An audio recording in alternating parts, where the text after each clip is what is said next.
walk through the city like stupid people do. A million faces, but all I'm seeing is you. I'm stopping strangers. Bonjour, aujourd'hui je vais vous montrer une petite technique très sympa d'effet vitrail pailleté. Pour ça, on va utiliser du papier fenêtré de Stampin' Up, un encreur Stazone, voilà, pour tamponner sur votre papier fenêtré qui est non poreux. Donc une encre classique ne fonctionnera pas.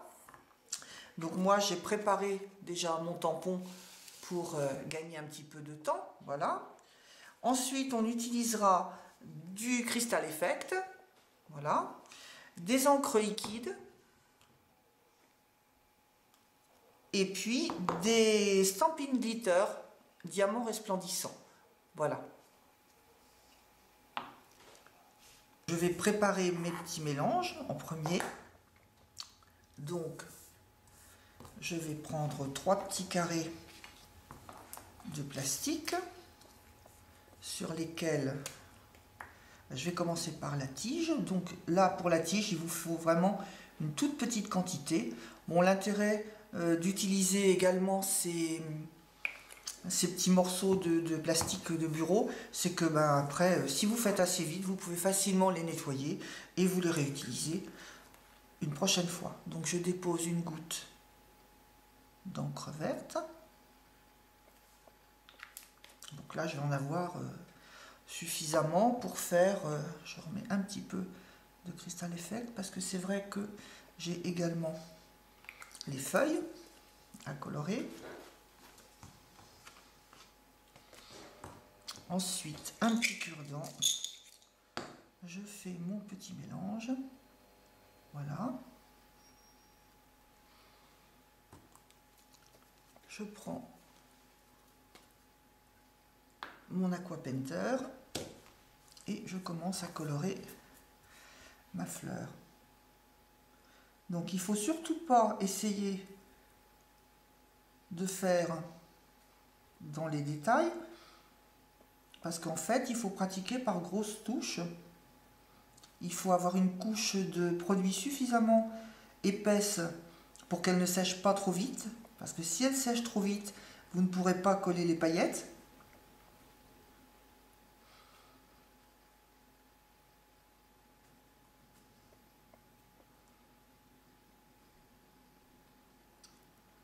Voilà, bon là j'ai pas mis beaucoup de nuances. Si on trouve qu'on n'en a pas assez, voilà, on retire un peu, on peut évidemment nuancer davantage.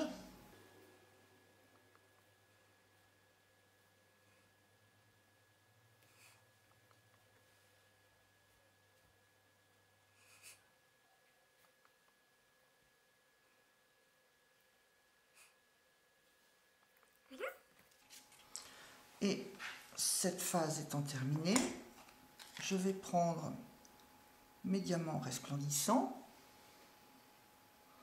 et saupoudrer ma feuille. Et puis je renlève l'excédent, voilà, tout simplement, en tapotant mon papier fenêtré. Voilà, on peut les sécher quelques instants. Pendant ce temps-là, on prépare les deux autres mélanges. Je mets surtout ma pointe aussitôt à tremper dans un verre d'eau pour éviter qu'elle ne sèche et qu'elle ne s'abîme.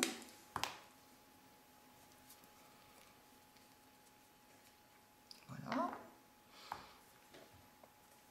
Donc là, je vais pratiquer de la même façon.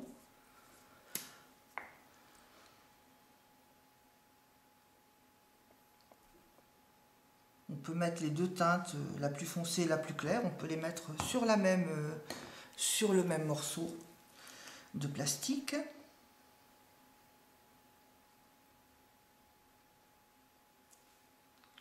Voilà, là j'ai mis 2 gouttes. Donc celle-ci c'est la couleur claire et voici la couleur foncée, le rose rouge. Oups. Petit cure-dent.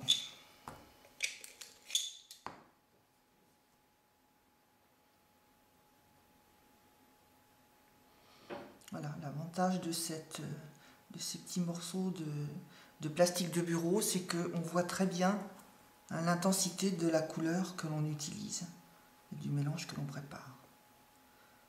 Voilà.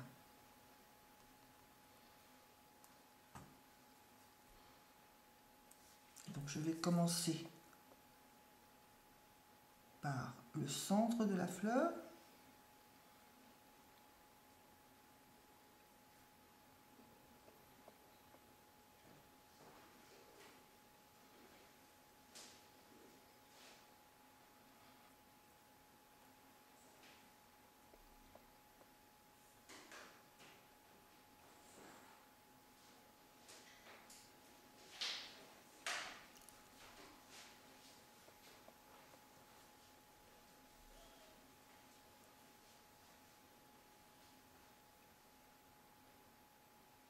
Donc vous voyez, je mets suffisamment épais de produit hein, pour ne pas qu'il sèche trop vite.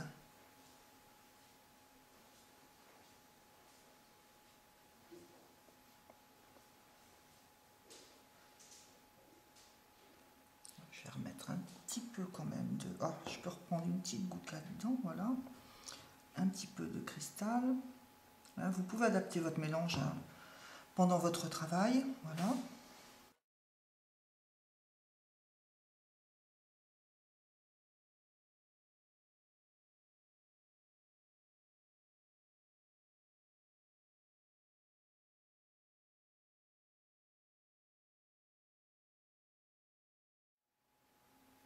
Il ne faut surtout pas trop tirer sur la marchandise, comme on dit, parce que après, voilà, si on n'en met pas suffisamment épais, le temps que on termine notre coloriage, eh bien la fleur, le Crystal Effect aura séché, et comme je vous le disais tout à l'heure, eh ben, on ne pourra plus appliquer les paillettes, il n'y aura plus d'adhérence si le papier, si le produit est...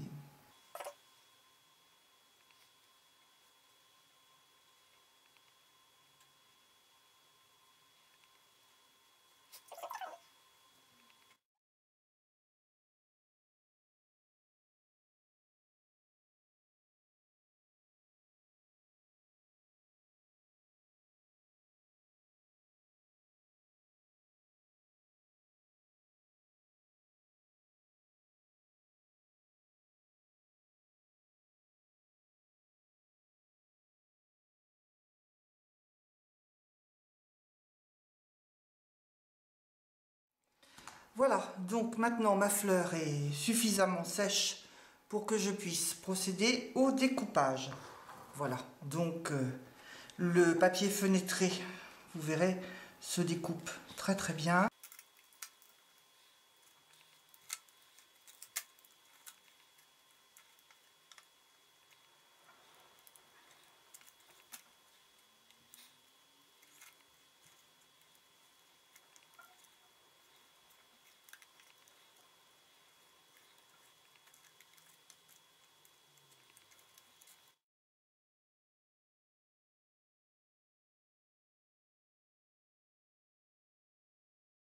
Donc voilà, ma fleur est découpée, donc on peut la laisser encore sécher un petit peu. Et ensuite, on n'aura plus qu'à la fixer sur le support de carte que l'on aura choisi. Pour la fixer, ben, c'est tout simplement quelques gouttes de Crystal Effect à nouveau, hein, qu'on va parsemer à l'arrière de la fleur. Voilà. Et ce sera terminé. Donc je vais vous montrer d'autres exemples de couleurs. Donc ça, c'était un exemple que j'avais fait avec des tons jaunes.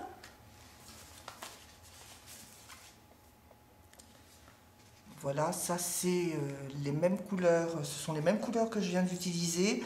Donc pour le rose, c'est le rose clair, c'est le Petite Pirouette, et le rose plus foncé, c'est le rose rouge.